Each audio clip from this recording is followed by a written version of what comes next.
Cela devait être la plus grande cité balnéaire du monde. Le complexe de Prora, construit sur la mer Baltique, couvre 4,5 km de la côte. 4,5 km de blocs de briques bâtis sur une idée d'Hitler qui souhaitait offrir aux ouvriers du Troisième Reich des vacances 100% homologuées par le régime. Avec le début de la Deuxième Guerre mondiale, le complexe ne sera jamais achevé. L'armée soviétique puis l'armée est-allemande s'en servent comme caserne. Mais depuis la chute du mur, le colosse de Rügen se dégrade chaque jour un peu plus. La reconversion du site demeure une interrogation perpétuelle.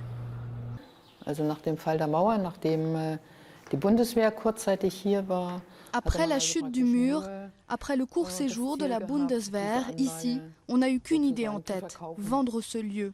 Depuis le début, il n'y a pas eu de vrai projet. On gère assez mal cet héritage.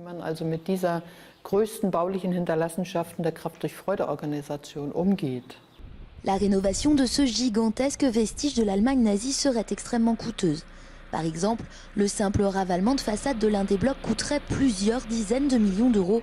Un seul projet a pour l'instant abouti. L'année dernière, une auberge de jeunesse de 400 lits a ouvert ses portes dans l'un des blocs. 2 ans de travaux ont été nécessaires pour redonner couleur et chaleur à ce lieu encore très méconnu des Allemands. Les gens sont très curieux et cherchent à savoir ce qu'il s'est passé ici. C'est super. Un peu comme maintenant quand on voit ces jeunes enfants courir dans la cour. C'est génial. Voir ce gros bloc recommencer à vivre, c'est magnifique. Youhou! Ironie de l'histoire, le lieu pourrait finalement devenir un centre de tourisme de masse. Un investisseur berlinois a acheté pour 2,75 millions d'euros l'un des blocs et projette d'en faire un complexe avec hôtel, spa et appartements de vacances. Le projet laisse les élus sceptiques car il se solderait par l'explosion de l'offre hôtelière.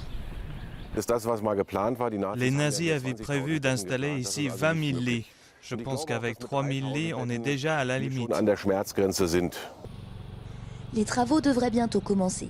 Dans quelques mois, les balades en vélo et autres promenades sauvages seulement perturbées par le chant des oiseaux pourraient bien prendre un autre visage, plus conforme.